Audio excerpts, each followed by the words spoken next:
It's not hard to find on YouTube these days an incredible slew of videos on publishing has abandoned men, men aren't reading books anymore, where have all the male readers and writers, and especially publishers and editors, because that industry is staffed, vast majority female, where have they all gone? And all these other videos, they're worth perusing. This is an issue worth looking into, in my opinion.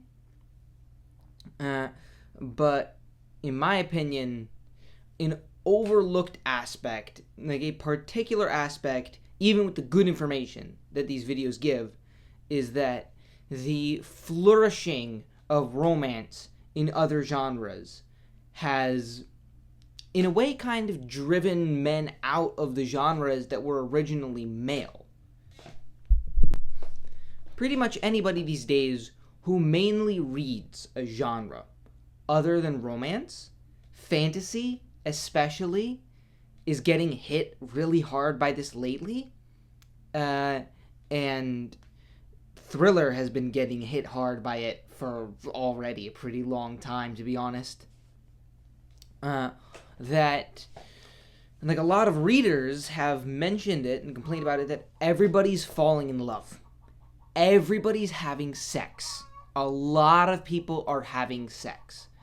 I've read plenty of thrillers where the main character, there's like 3 different women that he just bangs 3 times each, just cause he bangs them in complete detail, just cause they feel, audiences want to see that. And we'll get into whether audiences do, but it's a general common feeling among readers in other genres overall that romance has become a big part of those genres, even though the genre itself isn't about that. It isn't even about similar themes. And this often makes the genre more appealing to women, certain kinds of women. We'll also get into that. But these genres were originally more of a male market. Originally, thrillers, fantasy, sci-fi, mainly aimed at guys. And I think it's partly the political climate. You can't really make books these days that are specifically aimed at guys. You can make books that are specifically aimed at women. You cannot make books that are specifically aimed at men to the exclusion of women, even though you can do it the other way around. So I think publishers may kind of take male audiences for granted and then take what women like, because women read a ton of romance, that's the majority of the female readership, and put it everywhere else, and just sort of assume that male readers will still be there because they like the genre overall, and now women will like it too, and then men leave the genre, and often they just leave reading altogether, because female tropes and things that speak to women that people, I think, often don't realize don't really speak to men that much. Oh, men are people too, they might also like romance. Yeah, but most guys don't. There are men who do, but most guys just don't. Especially in the tropey ways that it's currently done in a lot of cases. So that kind of leads to men leaving these genres, and then, like, as the male readership decreases, the female readership grows.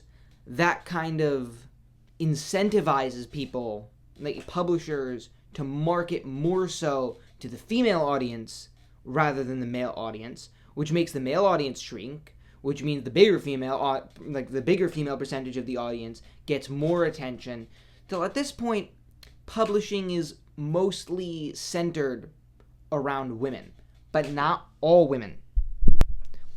Publishing is centered specifically around a certain subset of women. And tons of the videos that talk about the state of modern publishing talk about BookTok. I know I've talked about this in my last video, but this video is centered specifically on romance. I think BookTok is a big driver of how specifically romance and romance tropes have become parts of other genres. Because what did BookTok start with, and what's still a very, very big driver of BookTok content? Romances. And since BookTok it's on TikTok, it's marketing to chronically online people who probably, let's be honest, aren't very mature. And online content in general sells better when it's emotionally engaging. When it jumps right out and grabs you. It's easier to do that with emotionally, call it provocative tropes that are recognized enough to be comfortable and to not challenge the viewer, but are also edgy enough to feel risque, even if societally they're actually not at this point. Which is why things like enemies to lovers, dark romance, things that are, like, if you read these romances, it's basically domestic abuse. But they find it hot, so good for them, I guess. So this kind of allows sort of an immature, emotionally, kind of very TikTok publishing environment to flourish. A very short attention span internet person publishing environment, because those are the people pushing a lot of books, which is why you then get incredibly lurid sex. You have a fantasy plot, and I think they bring in other genres because you need variety. You need variety for online content, which drags in other genres. Why Fourth Wing became a thing, because now it's sex on a flying dragon. I don't know if they actually have sex on a dragon in Fourth Wing. I think they do, but you know what I mean. It's sex with dragons. Well, not with dragons, but whatever. Which is why you just have plot, but it's too much plot. People get bored when they just read a plot that's just a story. So you need to have a little bit of porn, plot, porn, plot, porn, or else the audience will be lost. And women like literary porn. Men, if they want to flog their log, will go on the hub. Men don't really get turned on by books like women do. Women actually report getting turned on by romance. I was surprised as well. I read the sex scenes in romance novels for comedy because they're so unrealistic. It's absolutely hilarious. But apparently people actually get turned on by that. All right. But guys generally don't respond to that as much, and they don't guys are quicker to see through melodrama in a way, like sort of forced drama. Like if somebody is emotionally messed up and that creates drama, girls will react sympathetically and empathetically. Guys will react by saying, wow, you're kind of a little bitch, I don't want to listen to you whine anymore. And this gets back to how I mentioned that publishing isn't for all women. Older women, more mature women, often more masculine women, don't really have as much of a space in the current publishing market, which leaves them and a lot of men kind of locked out, because if you want to, pretty much everywhere you go now, romance, which used to be where sort of the more emotionally immature, kind of quick dopamine, quick risque feeling kind of content lived and sort of kept itself contained in the maddening, never-ending quest for variety that exists among online influencing, has now spread across genres so that now everything has it. So whereas at first it was contained to a certain audience, now every audience is kind of pushed it. So no matter where you go in traditional publishing, if you want a story that's just a story and doesn't have any romance and often just doesn't have any porn in it, that doesn't really tie into the plot, then you have nowhere to go. And this has led to those audiences leaving traditional publishing, going to indie publishers, to manga, to just not reading. And you might think, well, then why would publishers do this? And like I said in my last video, they have to show a profit quarter after quarter. They cannot play the long game, because if you play the long game as a CEO, like they do in Japan, which is why Japanese businesses kick the ass of American businesses, even though it's this little bitty tiny nation, but they're way better at business than us, because they can play the long game. They Kaizen things. Look up what that term means, K-A-I-Z-N, Kaizen. It's a very interesting business concept, and a lot better than how Americans do it, I think. I'm pretty nationalistic, okay, not nationalistic, but patriotic, but like, they are kind of better at it than us. In America, if you, as a CEO or whoever, show an unprofitable quarter and another, gone. You are immediately gone. And who shows the most immediate profit? Who shows the safest profit? What's the kind of people you can throw out the same thing and they will gobble it the hell up and go nuts over it and stick in their vibrators to it? It's the BookTok girls. It's not safe, so business-wise. It's risky. Even if it wouldn't necessarily be that risky, it's not proven in the current market, so it's risky, in air quotes, to push toward the more male or masculine female audience, because there's just less proof that every single thing you push out will be profitable than in the BookTok audience. But of course, the BookTok audience is going to get burned out, so I don't think this can last forever for the companies.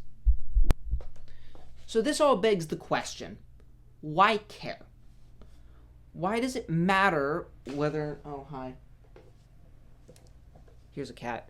Why does it matter whether or not men, and also often a lot of women, are reading books? Why does it matter if romance is in every genre? First of all, men in just a large subset of people not reading books. I think we can all agree, us as writers, us as readers, can all agree that's probably not a good thing societally.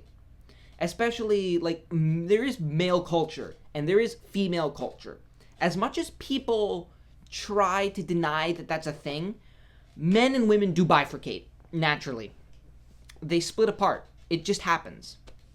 Naturally, even without them purposefully doing so, the male friend groups build, female friend groups build, and break a lot, and build again. So, when male culture overall comes to be less intellectual, I can't help but wonder if that does, in a way, help drive certain crimes. Like, that's just purely speculation on my part. But I wouldn't be shocked if there's a link between the rise of romance and levels of crime. As guys become more turned off, both figuratively and literally often, by the infusion of female themes into their stories, into their genres, that they stop reading and become less intellectual overall as a result. Most hobbies only work for a certain subset of people. Reading is one of those few. It's good for just everybody. I don't know anybody who doesn't benefit from reading. And as well, you know, people try and avoid, writers and readers try and avoid beating up on any particular genre. I'm going to commit that faux pas right now. While attraction and people falling in love can be used, and used well,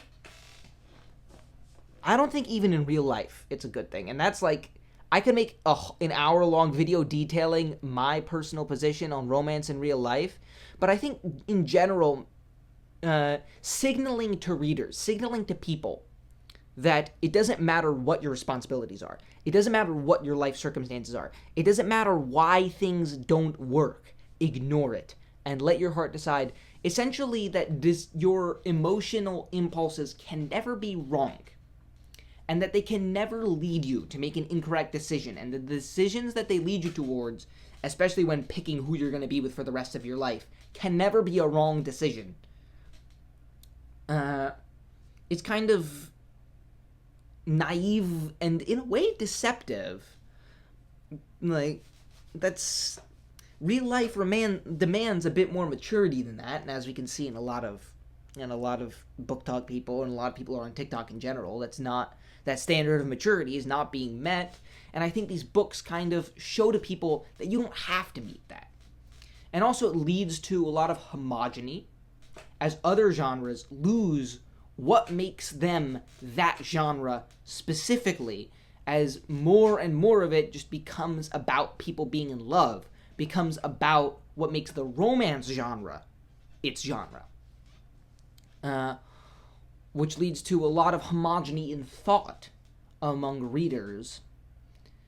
And often I think a lot of lack of thought at all, because a lot of the trends in modern romance, in the modern romantic trends, quick dopamine, enemies to lovers, dark romance, emotionally messed up people who make so much goddamn drama. Like, they cannot just shut up and screw. They can screw a lot. They have a lot of stamina, like magical stamina, literally in a lot of cases. But they have to unload all their emotional baggage as they do it. All of it. So it just sort of pushes very immature themes that push more feeling as you read rather than thinking. I've left links in the description talking about various aspects of this issue because I don't have statistics. I'm not looking through statistics. I'm just throwing them out there because this is something that I think it's worthwhile for any serious reader, any serious writer to delve into this subject and make sure that they understand what kind of an environment they're reading and they're writing in these days. But that's all for this episode. Like, comment, subscribe for more writing advice and more commentary on the current state of the writing world.